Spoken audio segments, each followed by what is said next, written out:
Hello everyone, how are you all? I hope you all are doing great. This is Ankita, your English educator, and welcome to my channel and welcome to our English Crash Course series.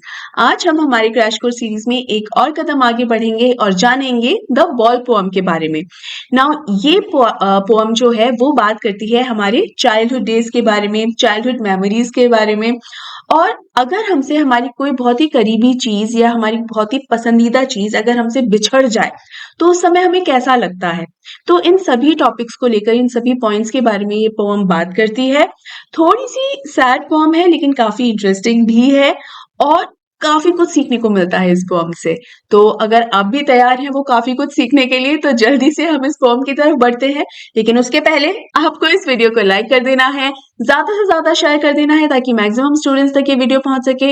और अगर मेरे channel को अभी तक subscribe नहीं किया है तो इसे भी सब्सक्राइब कर लेना है।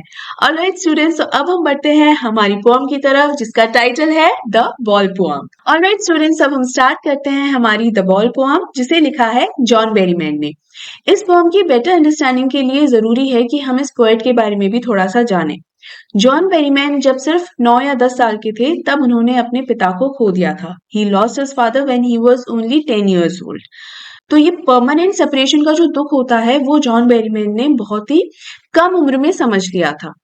इसी एक्सपीरियंस को इस पोअम में भी उन्होंने बताया है कि एक बहुत ही कम उम्र में जब कोई बच्चा, चाहे फिर वो अपने खिलौने से ही दूर हो रहा हो, लेकिन जब वो अपनी किसी फेवरेट चीज से परमानेंटली दूर हो जाता है तो वो कितना दुखी हो जाता है। तो चूंकि जॉन बेरीमैन ने अपनी लाइफ में बहुत ही कम उम्र के अंदर एक परमानेंट सेपरेशन एक्सपीरियंस किया हुआ था, उसी परमानेंट सेपरेशन को और उस परमानेंट सेपरेशन के पेन को उन्होंने इस पोएम के अंदर एक्सप्रेस किया है। Right, so it is the most important point of this poem, तो इसको आपको ध्यान रखना है, ठीक है। तो अब हम इस पोएम को लाइन बाय लाइन समझते हैं। What is the boy now who has lost his ball? What is he to do? I saw it go merrily bouncing down the street. ये जो I लिखा है बेसिकली वो हमारा नरेटर है जिसने पूरे इंसिडेंट को विटनेस किया होता है। ये इंसिडेंट क्या है? हमारा दूसरा कैरेक्टर जो एक छोटा बच्चा है जिसने अभी अभी अपने फेवरेट टॉय को खोया है। तो फेवरेट टॉय को उसने किस तरीके से खोया और फिर उसके बाद उस बच्चे का क्या रिएक्शन था, इसी पूरे इंसिडेंट को, इसी पूरे इवेंट को हमारे नरेटर ने विटनेस किया है, ठीक है। तो ये दो मेन कैरेक्टर्स हैं इस पोएम के, right. And then merrily over there it is in the water, no use to say O there are other balls. अब बेसिकली सिचुएशन क्या है कि एक छोटा बच्चा है और वो रास्ते में अपनी गेंद से खेलता हुआ जा रहा होता है। तो वो गेम होता है ना कि एक टिप्पा मारा और फिर गेंद को कैच किया, फिर टिप्पा मारा और गेंद को कैच किया, ऐसा गेम खेलता हुआ जा रहा होगा और तभी उसके हाथ से वो जो बॉल है वो छूट जाती है। ही मिस द कैच और सड़क पे टिप्पा खाते हुए वो बॉल पानी में गिर जाती है। तो यहाँ ये जो लिखा है ना, आई saw it go merrily bouncing, वो उस बॉल के लिए ही लिखा है। मैरीली का मतलब होता है हैप्पीली, बाउंसिंग का मतलब क्या है? वही टिप्पे खाते हुए जाना। तो हैप्पीली किस तरीके से बॉल पानी में गिरी? यहाँ पर बॉल हैप्पीली का मतलब ये है कि बहुत ही ऐसे स्पीड में गई, टप टप टप टप धम धमाड़ छपाक पानी में ठीक है, इस तरीके से समझाने की कोशिश की कि वो बॉल अच्छी खासी टिप्पे खाते हुए पानी में गिरी। अब बच्चा जो है वो वहां पर बस खड़ा हुआ और उस बॉल को दूर जाते हुए देख रहा है क्योंकि अगेन जैसा कि मैंने बताया बहुत स्पीड में वो बॉल गई। तो वो बच्चे को इतना मौका ही नहीं मिला सोचने का कि मैं उसके पीछे भागूं और उसको पकड़ लूं, रोक लूं, है ना। ये पूरा इंसिडेंट होते हुए हमारा जो नरेटर है वो देख लेता है और बच्चे के चेहरे को देखते ही समझ जाता है कि बच्चा इस गेंद के दूर हो जाने से किस कदर दुखी है, क्योंकि उस बच्चे का दुख, उसकी जो तकलीफ है वो उसके चेहरे पे साफ साफ समझ में आ रही थी नरेटर को कि बच्चा बहुत ज्यादा अपसेट हुआ है। और उसी पेनफुल और हर्टफुल एक्सप्रेशन को देखकर हमारा नरेटर क्या कहता है? No use to say O there are other balls. अब जैसे बच्चे की कोई चीज खो जाती है तो हम यूजुअली उससे कह देते हैं ना कि अरे बेटा कोई बात नहीं, अगर चीज खराब हो गई है तो हम और दूसरी खरीद कर ला देंगे, कोई बात नहीं, तू रो मत, तू इतना दुखी मत हो। यूजुअली पेरेंट्स इसी तरीके से अपने बच्चे को मनाते हैं, कंसोल करते हैं उसको। लेकिन यहाँ पर इस बच्चे के एक्सप्रेशंस को देखकर हमारे नरेटर को क्लियरली समझ में आ गया कि ये बॉल बहुत ज्यादा इंपॉर्टेंट थी इस बच्चे के लिए, और अगर मैं इसको कोई दूसरी बॉल खरीद कर भी दे दूंगा ना तो भी ये बच्चा इस पुरानी वाली बॉल को भुला नहीं पाएगा। इतनी ज्यादा इंपॉर्टेंट है ये बॉल इस बच्चे के लिए, ठीक है। तो इतना ज्यादा पेनफुल एक्सप्रेशन देखकर ये तो समझ में आ ही गया हमारे नरेटर को कि ये बच्चा कितना ज्यादा अटैच्ड था अपनी इस गेंद से, और इसीलिए नरेटर हमारे इस डिसीजन पे पहुंचता है कि इस बच्चे के पास जाके इसको समझाने का कोई फायदा नहीं है कि बेटा और भी बहुत सारी दुकानें हैं और उनमें और भी बहुत सारी अलग अलग तरीके की बॉल्स हैं, तेरे को जो पसंद आए वो ले लेना। ये बात कहने का कोई फायदा नहीं है, क्योंकि ये ही पर्टिकुलर बॉल वो बॉल है जिससे ये बच्चा सबसे ज्यादा प्यार करता था और उसका फेवरेट टॉय थी। ठीक है, आगे बढ़ते हैं। An ultimate shaking grief fixes the boy as he stands rigid, trembling, staring down. अब इन लाइंस में इस बच्चे की कंडीशन को बताया है और उसकी स्टेट ऑफ माइंड को बताया है कि उसकी क्या हालत हो रही है। तो बच्चे की हालत ऐसी है कि वो लिटरली ट्रेम्बल कर रहा है। ट्रेम्बल का मतलब होता है कांपना। तो वो कांप इस बात से नहीं रहा है कि कोई ठंड उसको लग रही है या किसी बात से वो डर रहा है। वो इस बात से कांप रहा है कि उसको ये जो सच्चाई है, ये जो रियलिटी चेक उसको अभी अभी मिला है ना, कि मेरी ये जो फेवरेट टॉय है, ये टॉय मुझसे परमानेंटली सेपरेट हो चुकी है, मैं वापस कभी उससे नहीं खेल पाऊंगा। तो ये जो रियलिटी चेक है और ये जो सच्चाई है, इस सच्चाई को जो ये बच्चा फेस कर रहा है ना, वो भी इतनी कम उम्र के अंदर, इसलिए इस बच्चे की हालत ऐसी हो रही है कि वो लिटरली कांप रहा है। शेकिंग ग्रीफ, इसका मतलब है कि एक ऐसा दुख जो आपको अंदर तक हिला डालता है, गहराई तक आपको, कहते हैं ना, झंझोड़ के रख देना। तो इस बच्चे को ऐसा दुख हो रहा है कि वो अंदर तक हिल गया है। उसके लिए ये बात एक्सेप्ट करना बहुत मुश्किल हो रहा है कि मैं अब अपने फेवरेट टॉय से दोबारा कभी भी नहीं खेल पाऊंगा। अब ये टॉय इस कदर फेवरेट क्यों है इस बच्चे का, ऐसा क्या है इस टॉय के अंदर, वो इस स्टैंजा की आगे की लाइन में बताया गया है। देखो, all his young days into the harbour where his ball went.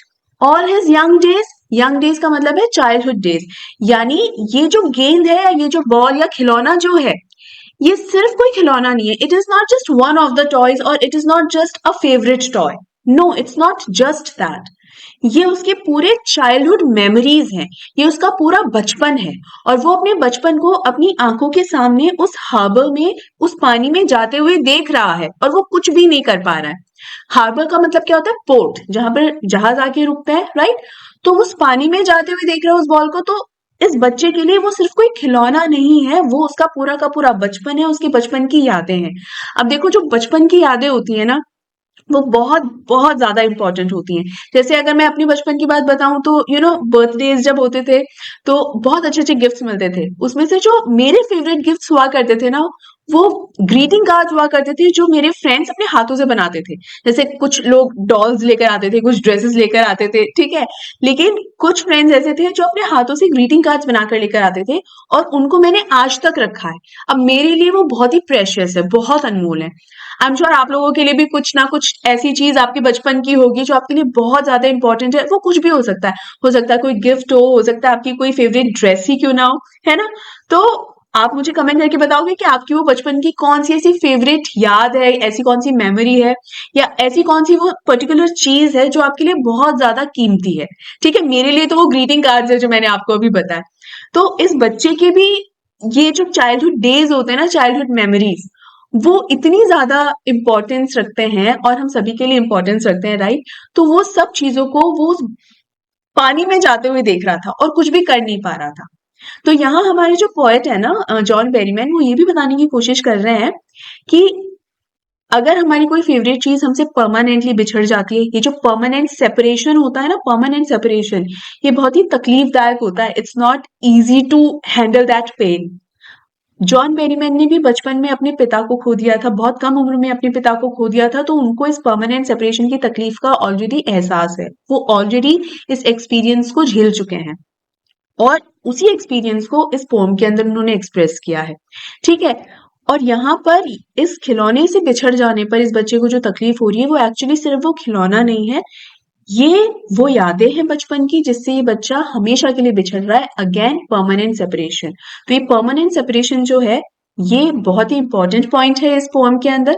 इसके अलावा जॉन बेरीमैन हमको ये भी समझाने की कोशिश कर रहे हैं यहाँ पर कि चाइल्डहुड डेज होता है ना, वो एक ऐसा टाइम होता है जो कभी लौट कर नहीं आता। वो एक बार गया तो गया। कि बचपन के दिन होते हैं ना, एक बार चले गए तो चले गए, उसके बाद वो दिन दोबारा कभी नहीं आते। हम उतने बुद्धू, उतने नादान होना फिर से कभी अफोर्ड नहीं कर सकते कि बचपन में जितने नादान थे, अगर हम बड़े हो जाने के बाद भी वैसी ही नादानी करेंगे ना, तो जब हम छोटे होते हैं तब तो हमारे ऊपर पेरेंट्स को या इवन आस पड़ोस वालों को भी बहुत प्यार आता है कि ओ चो स्वीट, राइट। लेकिन सेम हरकत जब हम बड़े होने के बाद अगर करते हैं ना, तो क्या बोलते हैं, क्या बेवकूफ है, क्या बुद्धू है है ना? तो वो बचपन वाला टाइम होता है ना, वो दोबारा कभी नहीं आता। तो again that is also a permanent separation, कि हम हमारे चाइल्डहुड डेज से भी जो दूर होते हैं ना, वो भी एक परमानेंट सेपरेशन ही है। हमारे पास जो भी टाइम है, हम जिस भी समय में जी रहे हैं ना, हमें हमारा बेस्ट पॉसिबल तरीके से उसे जीना चाहिए। कोई भी नेगेटिविटी को लाकर उस मोमेंट को स्पॉइल नहीं करना चाहिए। ठीक है? So all his young days into the harbour where his ball went, कि ये जो खिलौना है, ये इस बच्चे के लिए पूरा उसका बचपन था, जिसे वो उस पानी में जाते हुए देख रहा है, और इसीलिए इस बच्चे को इतना ज्यादा इस कदर दुख हो रहा है। ठीक है? I would not intrude on him. A dime, another ball is worthless. तो dime का मतलब क्या होता है? ये it is a currency. ठीक है? लिखा भी है money that values to 10 cents in the US. ये currency होती है और one dime means 10 cents. ठीक है? तो यहाँ पर और intrude का मतलब क्या होता है? Interfere करना. ठीक है? दखल अंदाजी करना। तो नरेटर क्या बोल रहा है कि इस मोमेंट में ये बच्चा एक लेसन सीख रहा है लाइफ का, और वो लेसन ये है कि लाइफ में बहुत सारी चीजें आती हैं और एक पॉइंट के बाद वो चीजें चली भी जाती हैं, चाहे चीजें हो चाहे इंसान हो। और जब हमें किसी से अटैचमेंट हो जाता है या किसी से कोई कनेक्शन बन जाता है, तो उन चीजों से या उन लोगों से दूर होते वक्त हमें काफी तकलीफ हो रही होती है। जैसे इस वक्त इस बच्चे को तकलीफ हो रही है अपने इस खिलौने से दूर होते हुए, लेकिन इस बच्चे को ये बात समझनी पड़ेगी कि लाइफ में कुछ भी परमानेंट नहीं होता है। जो चीज आपकी लाइफ में आती है वो जाती भी है, वो ऐसा नहीं कि परमानेंट रह ही गई है आपकी लाइफ में। तो उस चीज के दूर जाने का जो दुख होता है, उसको आपको समझना पड़ेगा और उसे आपको फेस करना पड़ेगा, उस दुख को आपको फेस करना पड़ेगा। और इस बात को ये बच्चा इस मोमेंट में अगर समझ लेगा तो बहुत अच्छा है। मैंने अगर इस मोमेंट में दखल अंदाजी कर दी, मैंने अगर इस मोमेंट में जाकर इस बच्चे को कुछ ऐसा बोला कि अरे कोई बात नहीं बेटा, ये तो होता ही है ना, चल मैं तुझे दूसरी बॉल खरीदवा देता हूँ, मैंने अगर कुछ भी इंटरप्शन किया, तो हो सकता है इस बच्चे को जितना अच्छे से ये लेसन सीखना चाहिए, उतना अच्छे से वो इस लेसन को नहीं सीख पाएगा। और इसीलिए मैं किसी भी तरीके का इंटरप्शन, इंटरफेरेंस नहीं करूंगा। ठीक है? A dime another ball is worthless. और यहाँ पर ये नरेटर ये भी समझ चुका है कि अगर मैंने इसको एक और बॉल भी खरीदवा दी ना, तो भी वो यूजलेस होगी, वर्थलेस होगी इस बच्चे के लिए, क्योंकि जो नई बॉल होगी उस बॉल के साथ इस बच्चे का वो अटैचमेंट नहीं होगा जो इस पुरानी वाली बॉल के साथ था। यहाँ पर मैंने एक सेंस ऑफ बिलोंगिंग इसे हाईलाइट किया हुआ है। सेंस ऑफ बिलोंगिंग मतलब ये जो कनेक्शन और ये जो अटैचमेंट इस बच्चे को पुरानी वाली बॉल के साथ है ना, वो अटैचमेंट सिर्फ उसकी चाइल्डहुड मेमोरीज की वजह से है। ये चाइल्डहुड मेमोरीज, ये बचपन की यादें नई बॉल के साथ नहीं आएंगी। ये तो बस बॉल ही आएगी, ये तो बस खिलौना ही आएगा। लेकिन पुरानी वाली बॉल, उसके साथ मेमोरीज भी हैं, नॉस्टैल्जिया भी है, राइट? तो ये पुरानी वाली बॉल के साथ इस बच्चे का एक सेंस ऑफ बिलोंगिंग है, इसलिए no other ball can replace this old ball, right? I am sure आपको ये लाइंस भी अच्छे से समझ में आ गई है। आगे बढ़ते हैं। Now he senses first responsibility in a world of possessions. People will take balls, balls will be lost always, little boy, and no one buys a ball back. Money is external. अब इन lines में हमारा narrator हमें क्या समझाने की कोशिश कर रहा है? बच्चे की first responsibility. And what is this first responsibility in these lines? अभी मैंने आपको थोड़ी देर पहले ही समझाया कि इस बच्चे को ये लेसन मिल रहा है यहाँ पर कि लाइफ में कोई भी चीज परमानेंट नहीं रहती है, चीजें आती हैं और उनसे बिछड़ना भी पड़ता है। तो यहाँ पर बच्चे को पहली बार ये एक्सपीरियंस हो रहा है कि वो अपनी किसी बहुत ही चहीती चीज से बिछड़ रहा है। पहली बार ये बच्चा ये एक्सपीरियंस कर रहा है, और ये बिछड़ने का जो पेन होता है, ये जो सेपरेशन का जो पेन है, इस पेन को ये बच्चा पहली बार एक्सपीरियंस कर रहा है। And that's why it's been written here, it's his first responsibility. तो बच्चे को ये चीज समझनी पड़ेगी, इस लेसन को अंडरस्टैंड करना पड़ेगा कि कोई भी चीज परमानेंटली नहीं रहती है, और इस बात को समझकर ही वो एक रिस्पॉन्सिबल पर्सन बन पाएगा इन दिस मटीरियलिस्टिक वर्ल्ड। ये जो लिखा हुआ है ना, इन अ वर्ल्ड ऑफ पोजेशंस, इसका मतलब है मटीरियलिस्टिक वर्ल्ड। अभी मटीरियलिस्टिक वर्ल्ड क्या होता है? जैसे कुछ लोगों के लिए इमोशंस बहुत मायने रखते हैं। वो इमोशंस का मतलब ये है, जैसे अगेन मैंने अपने ग्रीटिंग कार्ड्स के बारे में बताया था, तो ग्रीटिंग कार्ड्स जो हैं उन पे कोई बहुत ज्यादा खर्चा नहीं होता, कोई बहुत ज्यादा पैसे नहीं लगे हैं, बस एक कॉपी में से एक पेपर फाड़ा, उस पर बस कुछ ड्रॉ करा अच्छा सा और हैप्पी बर्थडे और बस दे दिया। लेकिन ये बहुत ही इमोशनल होता है, आप उससे बहुत कनेक्टेड फील कर पाते हो। वहीं कुछ लोग बहुत ही मटेरियलिस्टिक होते हैं, जिन्हें इमोशंस की इतनी परवाह नहीं होती है, लेकिन अगर उन लोगों पे पैसे खर्च कर दिए जाए, जैसे कोई महंगी चीज खरीद कर अगर उन्हें दे दी, सो दे आर सॉर्टेड। तो कुछ लोग इमोशनल होते हैं और कुछ लोग मटेरियलिस्टिक होते हैं, और आजकल की जो दुनिया है वो मटेरियलिस्टिक दुनिया ही ज्यादा है, क्योंकि लोगों को इमोशंस से उतना फर्क नहीं पड़ता आजकल, है ना।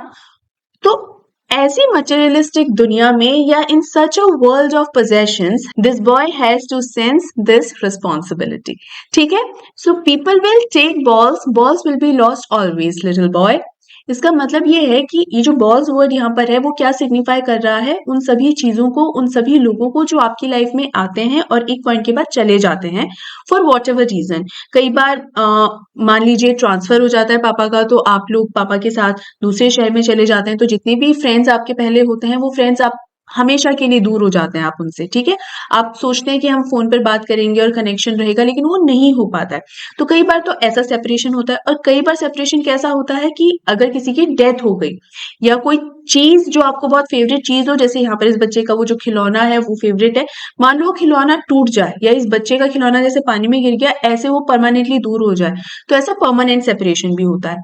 तो जिस भी तरीके का सेपरेशन होता है, जिस भी चीज से या जिस भी इंसान से वो सेपरेशन हो रहा है, वो सभी चीजें, वो सभी इंसानों को इस बॉल शब्द से सिग्निफाई किया गया है इस पोएम के अंदर। ठीक है, कि दुनिया में बहुत लोग आएंगे, यहाँ लिखा है ना ball, balls will be lost always, कि बहुत सारे लोग आएंगे और बहुत सारे लोग जाएंगे, बहुत सारी चीजें आपकी लाइफ में आएंगी और वो बहुत सारी चीजें वापस चली भी जाएंगी आपकी लाइफ से, अलग अलग कारणों की वजह से। लेकिन आप अगर उनसे इतना ज्यादा स्ट्रांगली कनेक्टेड हो जाओगे कि हर बार किसी के बिछड़ने पर आपको दुख अगर होगा, तो आप तो परमानेंटली दुखी हो जाओगे। इसलिए आपको क्या सीखना है, you need to learn to live without them no matter what. कि आपको ये सीखना ही पड़ेगा कि आपको उन लोगों के बिना, आपको उन चीजों के बिना जीना आना चाहिए, और अच्छे से जीना आना चाहिए। अगर आप हमेशा दुखी रहोगे, हमेशा अपसेट रहोगे, तो ऐसा जीना कोई जीना नहीं होता। तो बेसिकली कहने का मतलब ये है कि दुख होता है, तकलीफें होती हैं लाइफ के अंदर, बिल्कुल होता है, और थोड़ी देर के लिए दुखी रहने में कोई नुकसान भी नहीं है। ऑफ कोर्स इमोशंस हैं, हम इंसान हैं, पत्थर के तो है नहीं कि कभी बुरा ना लगे, बुरा भी लगता है, तकलीफ भी होती है, लेकिन फिर हमें उस तकलीफ के ऊपर काबू पाना चाहिए, उस दुख के ऊपर काबू पाना चाहिए। We must have control over our grief, our sadness, our sorrow, है ना। हमेशा अगर दुखी बने रहेंगे तो हम कभी भी अपने ड्रीम्स को अचीव नहीं कर पाएंगे। हम हमारी लाइफ में जो भी करना चाहते हैं, जो भी मुकाम पाना चाहते हैं, वो मुकाम कभी नहीं पा सकेंगे, क्योंकि हम हमेशा दुखी ही रह जाएंगे। तो दुखी ही नहीं बने रहना है, उससे ऊपर बढ़ना है, आगे चलना है। ठीक है, and no one buys a ball back, money is external. इसका मतलब ये है, now what does that mean, money is external means money can buy you everything, money can buy you everything but emotions. पैसे से आप महंगी से महंगी चीजें खरीद सकते हो, कुछ भी जो चाहे आप वो खरीद सकते हो, लेकिन आप उससे इमोशंस नहीं खरीद सकते हो कभी भी। इसीलिए पैसे से आपको जो वो होता है ना, आपकी फेवरेट चीजें वो आप खरीद सकते हो, लेकिन एक जो सेंस ऑफ बिलोंगिंगनेस होती है ना, जैसे उस बॉल के साथ इस बच्चे की थी, तो दूसरी बॉल ही बच्चा खरीद सकता था, या ये जो नरेटर है वो भी इसको दूसरी बॉल खरीद कर दे सकता था, लेकिन वो जो सेंस ऑफ बिलोंगिंगनेस है, वो जो कनेक्शंस है और वो जो इमोशंस है, जो उस खो जाने वाली बॉल से थे इस बच्चे को, वो इमोशंस वापस कभी नहीं खरीद कर लाए जा सकते हैं।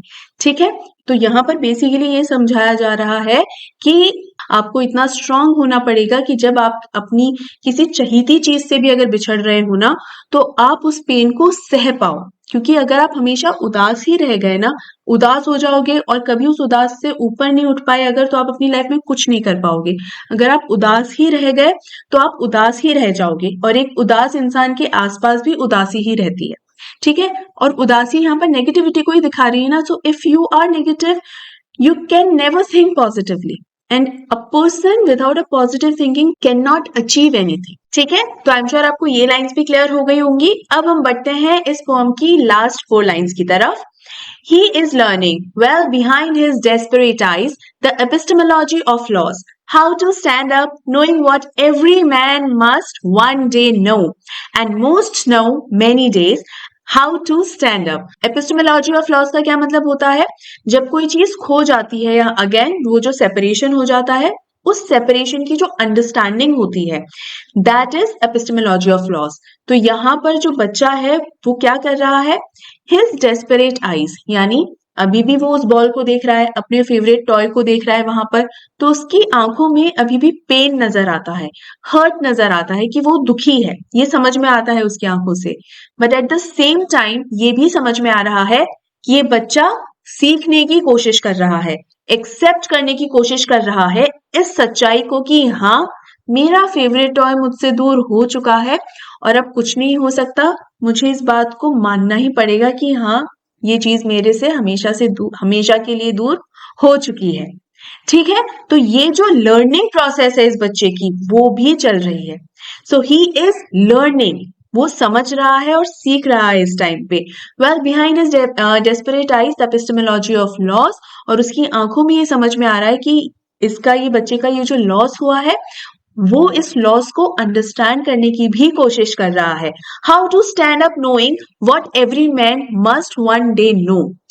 And now this boy is learning what, जो हर एक इंसान को सीखने की जरूरत है, आपको भी, मुझे भी, और इस दुनिया में मौजूद हर इंसान को ये समझने की जरूरत है कि चीजें बिल्कुल खो जाती हैं, चीजें बिछड़ जाती हैं, चीजें टूट जाती हैं, लोग बिछड़ जाते हैं, हमेशा हमेशा के लिए हमसे दूर हो जाते हैं, और हम सबको ये बात समझनी ही पड़ेगी that nothing is permanent. So this is the truth which everyone has to learn. ये सिर्फ इस बच्चे को ही नहीं सीखना है, ये इस दुनिया में मौजूद हर इंसान को सीखना पड़ेगा, आपको भी, मुझको भी. The harsh truth of standing up against the odd miseries of life that everyone has to bear.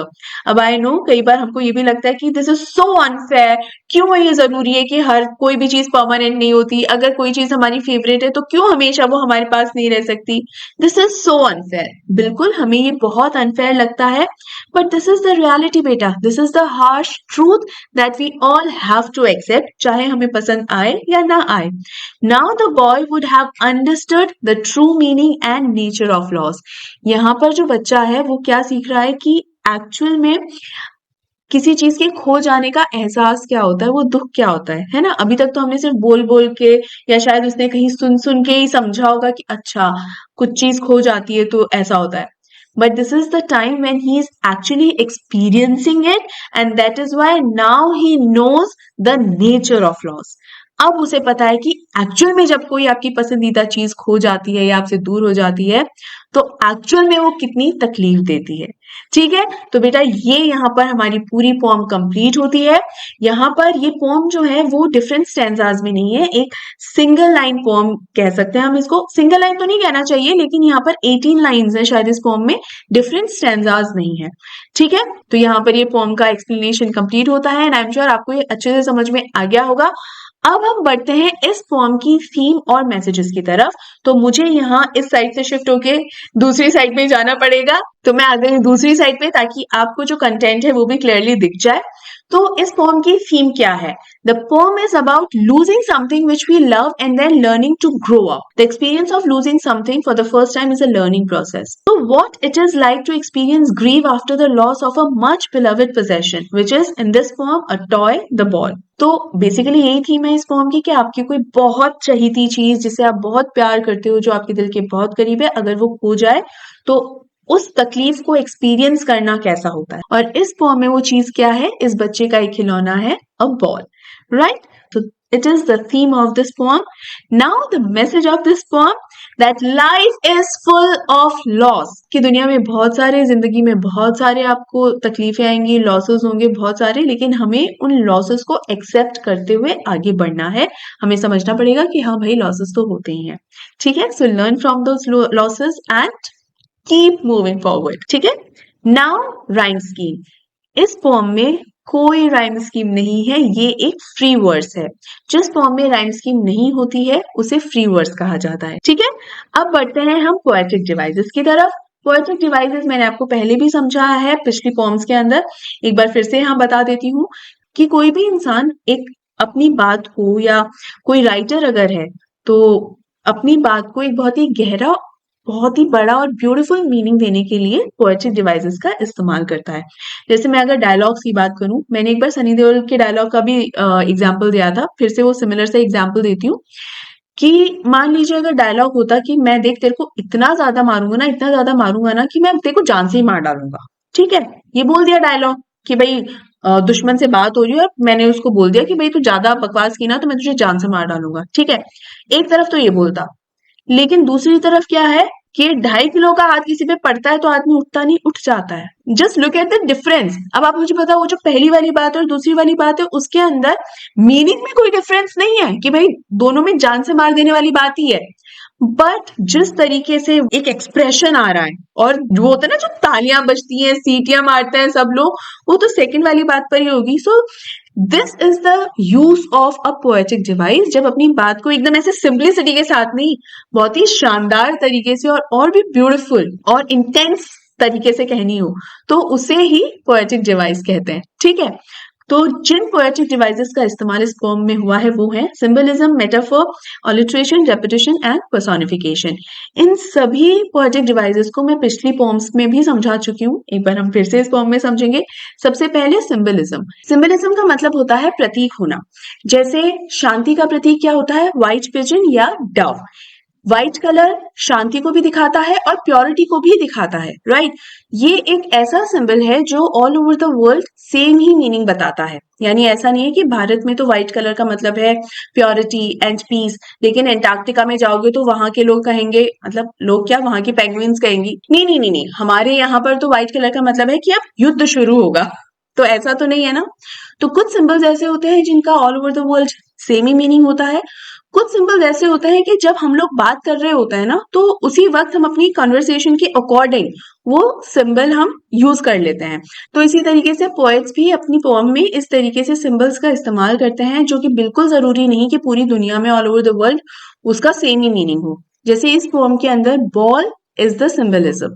तो बॉल क्या क्या सिंबलाइज करता है? सबसे पहला जो सिंबलाइज करता है वो है childhood days of this boy.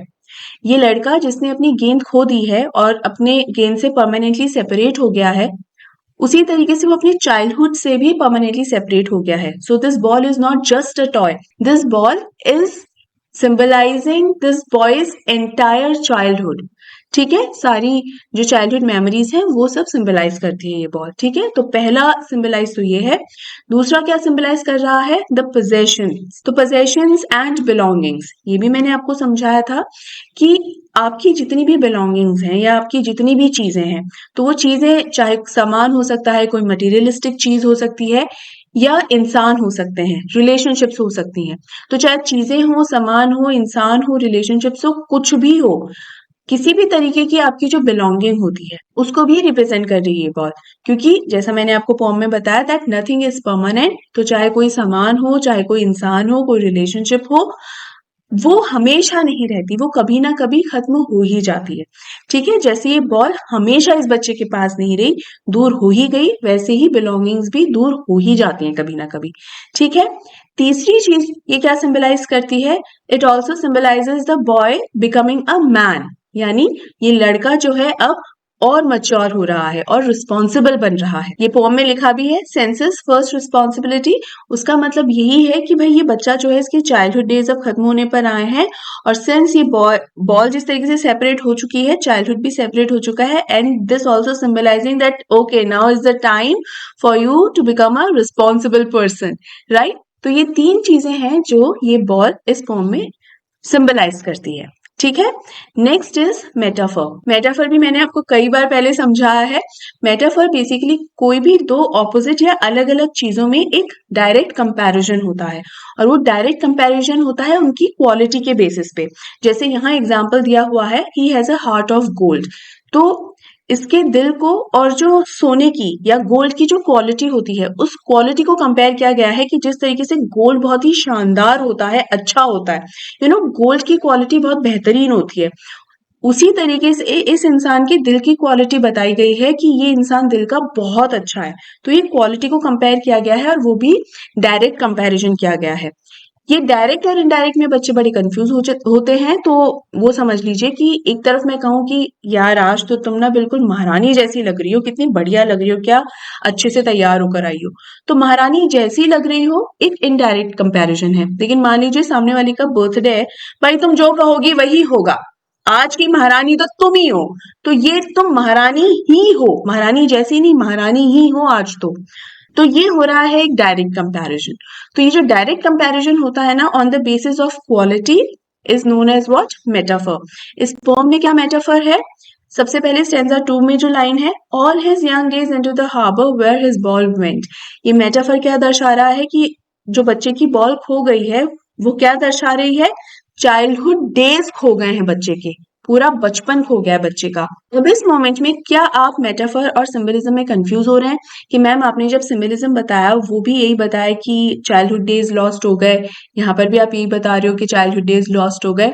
नहीं, यहाँ आपको कंफ्यूज बिल्कुल नहीं होना है। यहाँ जरा थोड़ा ज्यादा गौर करें। सिंबलिज्म में हमने सीखा था कि बॉल दर्शाती है चाइल्डहुड डेज को, बचपन के दिनों को दर्शा रही है, और यहाँ पे मेटाफर में बात हो रही है खोए हुए चाइल्डहुड डेज को दर्शाना। ठीक है, so the difference is in the state of childhood days, कि सिंबलिज्म में तो चाइल्डहुड डेज की खो जाने वाली बात नहीं है, the ball is symbolising the childhood days of the boy, और मेटाफर में the ball is symbolising the lost childhood of this boy. ठीक है, this is the difference.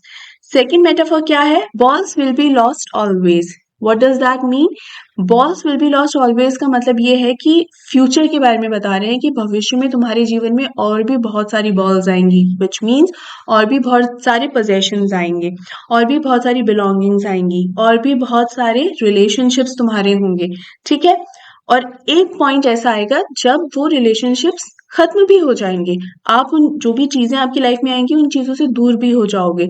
So again that separation that you will experience in the future, that loss in the future is again what, another metaphor in this form.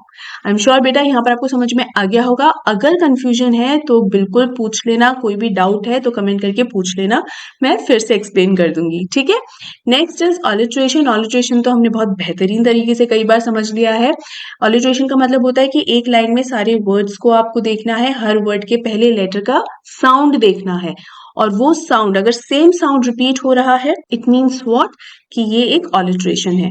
और ये भी मैंने बताया है कि टंग twisters जो होते हैं इसका बेहतरीन एग्जाम्पल्स होते हैं। मैंने आपको शी सेल्स वाला एग्जाम्पल कई बार दिया है, और एक और एग्जाम्पल है जैसे ऊंट ऊंचा, ऊंट की पीठ ऊंची, ऊंची पूंछ ऊंट की, तो इसमें ऊ जो है देखो कितनी बार रिपीट हुआ है। सो ऊ is what, repetition of same sound in a single sentence. ठीक है, यहाँ पर देखो स्टेंजा 1 में तो व और हर साउंड रिपीट हो रहा है, और ध्यान दीजिए कि हर वर्ड का जो पहले लेटर का साउंड है वो ही रिपीट हो रहा है, और वही हम ध्यान दे रहे हैं। उसके अलावा अगर कुछ रिपीट हो भी रहा है तो हम उस पर ध्यान नहीं दे रहे। ठीक है, सेकंड स्टेंजा में ब साउंड रिपीट हो रहा है, balls balls will be lost always, little boy and no one buys a ball back, money is external. Second stanza के अंदर इन लाइंस के अंदर ब साउंड रिपीट हो रहा है, और जहां पर रिपीट हो रहा है वहां पर मैंने देखो पिंक से हाईलाइट भी किया हुआ है, तो वहां पर ये ब साउंड जो है रिपीट हो रहा है, एंड अगेन ये वर्ड के शुरुआती लेटर का साउंड है। ठीक है, नेक्स्ट इज रेपिटेशन। रेपिटेशन का मतलब होता है चाहे कोई एक वर्ड हो, चाहे फ्रेज हो, चाहे पूरा सेंटेंस हो, या पूरा का पूरा स्टेंजा हो, कुछ भी हो इनमें से, जब वो एज इट इज रिपीट हो जाता है तो उसे ही रेपिटेशन कहते हैं। और एज इट इज रिपीट होने का मतलब होता है डिट्टो, एकदम छाप देने वाला सा रेपिटेशन। ऐसा नहीं कि कोई डिफरेंस नहीं होना चाहिए। तो जो बॉल वर्ड है इसके अंदर ना जाने कितनी ही बार रिपीट हो रहा है, हर दूसरी तीसरी लाइन में जो बॉल वर्ड है वो है ही है। तो एक तो ये रेपिटेशन है, इसके अलावा how to stand up, stanza 4 के अंदर हाउ टू स्टैंड अप भी रिपीट हुआ है। ठीक है, नेक्स्ट इज पर्सोनिफिकेशन। ये भी मैंने पहले आपको बताया है कि पर्सोनिफिकेशन में हम ये करते हैं एक तरीके से कि पूरी दुनिया को दो कैटेगरीज में बांट देते हैं। एक कैटेगरी होती है पर्सन की, पर्सन से ही पर्सोनिफिकेशन बना है, पर्सन यानी ह्यूमन। तो एक कैटेगरी हो गई ह्यूमंस की, और दूसरी कैटेगरी हो गई नॉन ह्यूमंस की। और ये जो नॉन ह्यूमंस की कैटेगरी होती है ना, इसमें ब्रह्मांड में एग्जिस्ट करने वाली वो सारी चीजें होती हैं, सिर्फ इंसान नहीं होते। उसके अलावा चाहे इमोशंस हो, चाहे जानवर हो, पंछी हो, कोई सामान हो, चीजें हो, प्लैनेट्स हो, जो भी आप सोच सको, बस इंसानों से अलग, राइट? तो ह्यूमंस एंड नॉन ह्यूमंस। जब भी कोई इंसान की क्वालिटी इन नॉन ह्यूमंस के ऊपर अप्लाई की जाती है तो उसे पर्सोनिफिकेशन कहते हैं। कि अगर मैं ये बोलूं कि मैंने इस पेन को आज इतना ज्यादा यूज किया है कि मैंने तो इसकी जान ही निकाल डाली। अब ये जो जान होती है वो इंसान की जान होती है। पेन के अंदर तो इंक या रिफिल होती है। कहने का मतलब सिर्फ इतना है कि मैंने इस पेन को आज बहुत ज्यादा यूज किया है कि शायद इसकी इंक खत्म हो गई होगी या ये पेन अब और इस्तेमाल करने लायक ही नहीं बचा। ठीक है, तो ये हो गया इस पेन को पर्सोनिफाई करना। इस पोम के अंदर स्टेंजा 1 में हमने किस चीज को पर्सोनिफाई किया है? बॉल को। I saw it go merrily bouncing down the street and then, यहाँ पर जब बॉल के बारे में एक्सप्लेन कर रहा था नरेटर तो क्या बोलता है? Merrily bouncing. और मैरिली का मतलब क्या बताया था? हैप्पीली, खुशी खुशी एकदम। तो बॉल कैसे हा हा हा हा हा हा हा करते हुए, टिप्पा खाते हुए कैसे सड़क पर से चली गई? तो यहाँ हंसते हुए का मतलब सिर्फ इतना बताया जा रहा है कि भाई किस तरीके से वो कितना स्पीड में गई कि वो टप टप टप टप करते हुए सीधे छपाक पानी में गिर गई। इसका तो मतलब ये है। लेकिन हैप्पीली एक इंसानी क्वालिटी है, इंसान हैप्पी होते हैं, कोई गेंद खिलौने हैप्पी नहीं होते हैं। तो यहाँ पर इस बॉल को पर्सोनिफाई किया गया है। ठीक है, एक और चीज जो पर्सोनिफाई की गई है इस फॉर्म में वो है द बॉयज इनोसेंस, यानी इस बच्चे की मासूमियत। तो मासूमियत का मतलब तो वैसे यहाँ ये है कि जो चाइल्डहुड डेज हैं बच्चे के, वो इस जैसे बॉल चली गई है हमेशा के लिए, वो इनोसेंस भी बच्चे की चली गई है हमेशा के लिए, क्योंकि अब ये बच्चा मैच्योर होगा, रिस्पॉन्सिबल बनेगा। ठीक है, लेकिन यहाँ पर इनोसेंस कोई इंसान थोड़ी है। बॉय इंसान है, उसकी इनोसेंस इंसान नहीं है। लेकिन इस इनोसेंस को इस तरीके से एक्सप्लेन किया गया है इस पोम में कि एज इफ की इनोसेंस कोई इंसान है और उसकी शाम की फ्लाइट है और बस वो जा रही है। तो innocence is not a human, लेकिन उसको एक्सप्लेन इसी तरीके से किया गया है। तो उसकी इनोसेंस, बच्चे की इनोसेंस को भी इस पोम में पर्सोनिफाई किया गया है। ठीक है, आई एम श्योर आपको ये भी अच्छे से समझ में आ गया होगा। और यहीं पर हमारी जो पोएटिक डिवाइसेस हैं वो खत्म होती हैं। आई एम श्योर सारी क्लियर हो गई होंगी। और अब हम बढ़ते हैं इंपॉर्टेंट क्वेश्चंस की तरफ। और सबसे पहला क्वेश्चन हमारा पोम में हमेशा होता है उस पोम की टोन के बारे में जानना। एकदम शुरुआत में ही मैंने आपको बता दिया था कि इस पोम की जो टोन है, it is an interesting poem लेकिन काफी सैड है। तो सॉम्बर एंड कॉन्टेम्पलेटिव। सॉम्बर का मतलब होता है डल, फुल ऑफ सैडनेस, राइट? काफी डल और काफी सॉम्बर टोन है इस पोम की। कॉन्टेम्पलेटिव अगेन, जब समझाने के इरादे से पोम लिखी जा रही है, so it is contemplative, right? The tone conveys the author's attitude towards the subject और बॉय। यानी यहाँ पर जो जॉन बेरीमैन है उसका भी एक एटीट्यूड समझ में आ रहा है कि इस बच्चे के टुवर्ड्स क्या एटीट्यूड है। तो एटीट्यूड बेसिकली ये है कि जो पर्सनल एक्सपीरियंस है जॉन बेरीमैन का, वो इस बच्चे के बॉल खो जाने के थ्रू समझाया है जॉन बेरीमैन ने। ठीक है, जो मैं आपको शुरू में ही एक्सप्लेन कर चुकी हूँ। Next question is how can the boy stand up again? What every man must know one day. Very important question. मतलब ये जो बच्चा है, स्टैंड अप अगेन का मतलब ये होता है कि बच्चा अभी जो इतना हताश, निराश, इतना ज्यादा होपलेस फील कर रहा है कि देखो मेरा फेवरेट टॉय मुझसे बिछड़ गया, सैडनेस से ऊपर उठने का जो एक कॉन्फिडेंस होता है वो वापस उसके अंदर कैसे आएगा, उसके लिए उसे क्या करना पड़ेगा और हर इंसान को क्या सीखने की जरूरत है। What is that important thing that every human must learn? तो देखिए, the boy has to understand the epistemology of laws. यहाँ पर अंडरस्टैंडिंग ऑफ लॉज भी लिखा जा सकता था। ठीक है, gaining the knowledge of losing something ये भी लिखा जा सकता था। Epistemology of loss is an important keyword from this poem. तो जब आप भी अपने आंसर्स लिख रहे हैं तो आपको एपिस्टेमोलॉजी ऑफ लॉज ही लिखना है ताकि आपका आंसर और क्या बन सके? अप्रोप्रिएट। ठीक है, so the boy has to understand the epistemology of loss. उसको चीजें खो देने का जो अर्थ होता है वो समझना ही पड़ेगा कि किसी चीज को खो देने का जो एहसास होता है वो क्या होता है, और उस एहसास को उसको समझना भी पड़ेगा और उसको एक्सेप्ट करना भी सीखना पड़ेगा। The knowledge and nature of the loss, this is not the problem of the boy alone. Everyone has to know it sooner और later that it is useless to weep over the loss of our dearest childhood days. One should move ahead, forgetting all such losses. Life has to be lived only by moving ahead in it. यानी ये बात सिर्फ बच्चे को समझने की जरूरत नहीं है, आपको, मेरे को, हम सबको समझने की जरूरत है कि बचपन एक ना एक दिन खत्म ही हो जाता है। लाइफ में कोई चीज परमानेंट नहीं होती है। ये मैंने रिपीटेडली कहा है कि लाइफ में कोई चीज परमानेंट नहीं होती, because nothing is permanent is one of the important points in this poem, right? तो यहाँ पर ये पॉइंट सभी को सीखने की जरूरत है कि आज नहीं तो कल हम हमारे चाइल्डहुड से भी दूर हो जाते हैं और लाइफ के अंदर चीजें लोग आते भी हैं और फिर चले भी जाते हैं, उस चीज को भी हमें सीखना ही पड़ेगा। Correct. Now next question is, why does the poet say I would not intrude on him, why doesn't he offer him money to buy another ball? बहुत ही भयंकर इंपॉर्टेंट क्वेश्चन है ये, इतना भयंकर क्वेश्चन है कि इतना ज्यादा पूछा गया है इसको प्रीवियस ईयर क्वेश्चंस में, बहुत ज्यादा पूछा गया है, तो इसको बहुत अच्छे से आपको समझना है। क्वेश्चन ये है कि नरेटर ये कहता है कि मैं इस बच्चे, ये जो लर्निंग प्रोसेस है ना इस बच्चे की, उसमें कोई इंटरप्शन नहीं करूंगा, I will not intrude on him, interruption नहीं करूंगा, बच्चा नेचुरली जो सीख रहा है उसे नेचुरली सीखने दूंगा। पहली चीज तो ये कि वो ऐसा क्यों करता है, और दूसरी चीज ये है कि उसने उस बच्चे को एक और गेंद खरीद कर क्यों नहीं दे दी, या कुछ पैसे क्यों नहीं दे दिए ताकि वो बच्चा अपने आप से कोई जाके दूसरी नई गेंद खरीद लाए, या अगर कोई और खिलौना भी खरीदना है तो वो खरीद लाए। ऐसा क्यों नहीं किया? क्योंकि ये नरेटर नहीं चाहता था कि इस बच्चे की लर्निंग प्रोसेस में किसी भी तरीके का इंटरप्शन हो। The poet says, I would not intrude on him because he does not want to intervene in the natural process of learning. इस बच्चे की लाइफ में ये जो उसको एक्सपीरियंस हो रहा है, उस एक्सपीरियंस से इसको जो सीखने को मिल रहा है वो एक नेचुरल लर्निंग प्रोसेस है। अगर इस नरेटर ने इस वक्त किसी भी तरीके का इंटरप्शन किया या इंटरफेरेंस किया तो हो सकता है इस लर्निंग प्रोसेस के अंदर दखल अंदाजी देना हो जाए और डिस्टरबेंस हो जाए, तो बच्चा ये चीज उतनी अच्छे से नहीं सीख सकेगा जितना अच्छे से सीखना जरूरी है उसके लिए। इसीलिए नरेटर ने ये डिसीजन लिया कि मैं इस बच्चे को किसी भी तरीके से डिस्टर्ब नहीं करूंगा। He wants the boy to learn the meaning of loss on his own. अपने आप से जरूरी है ये बच्चा सीखे कि कोई चीज के खो देने का दुख क्या होता है। And he also doesn't offer him money to buy another ball because that would be worthless. दूसरी बॉल खरीदने के पैसे क्यों नहीं दिए, या खुद ने कोई दूसरी बॉल खरीद कर क्यों नहीं दी? क्योंकि वो इस बच्चे के लिए यूजलेस होती, क्योंकि जो बॉल इस बच्चे ने खो दी है वो इसके लिए बहुत ज्यादा मायने रखती है। It's so precious to this boy. And why it is so precious, why it is so precious? क्योंकि ना जाने कितने ही इमोशंस इस बच्चे के उस खोई हुई गेंद के साथ जुड़े हुए होंगे, और वो इमोशंस इस नई बॉल के साथ कभी नहीं आ सकते थे। ना इमोशंस वापस आ सकते थे, ना मेमोरीज वापस आ सकती थी, और ना ही वो बचपन के दिन वापस आ सकते थे। इसीलिए नई बॉल की वो वैल्यू नहीं होती जो वैल्यू इस खो जाने वाली बॉल की थी। So he wants the boy to learn the lesson of responsibility, और ये चाहता था नरेटर कि ये बच्चा रिस्पॉन्सिबिलिटी कितनी इंपॉर्टेंट है उसका मीनिंग समझे।